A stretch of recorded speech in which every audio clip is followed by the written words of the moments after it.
ধানমন্ডির ৩২ নম্বরে বঙ্গবন্ধু ভবনের সামনে বঙ্গবন্ধুর প্রতিকৃতিতে শ্রদ্ধা জানান প্রধানমন্ত্রী শেখ হাসিনা। সেখানে কিছু সময় নীরবে দাঁড়িয়ে থাকেন তিনি।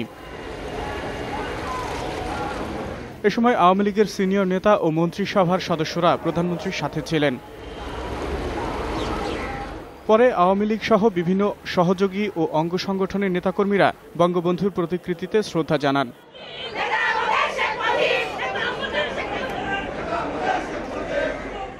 এ সময় আওয়ামী লীগের সিনিয়র নেতা ও বাণিজ্য মন্ত্রী তোফায়েল আহমেদ বলেন, সার্বিক মুক্তির আহ্বান ছিল জাতির জনকের ৭ই মার্চের ভাষণে। জাতির জনক বঙ্গবন্ধু দুইটি স্বপ্ন দেখেছিলেন। এক, তার বাংলাদেশ স্বাধীন হবে। যে জন্য বলেছিলেন এবারের সংগ্রাম আমাদের মুক্তির সংগ্রাম, এবারের সংগ্রাম স্বাধীনতার সংগ্রাম। আমরা স্বাধীনতা অর্জন করেছি। সুতরাং স্বাধীনতার চেতনা মূল্যবোধকে ধ্বংস করার জন্য বিএনপি জামাত ঐক্যবদ্ধ হয়েছিল এবং জঙ্গি তৎপরতা তারা শুরু করেছিল। প্রধানমন্ত্রী শেখ হাসিনা দক্ষতার সাথে সফলতার সাথে সেটা নির্মূল করতে সক্ষম হয়েছে।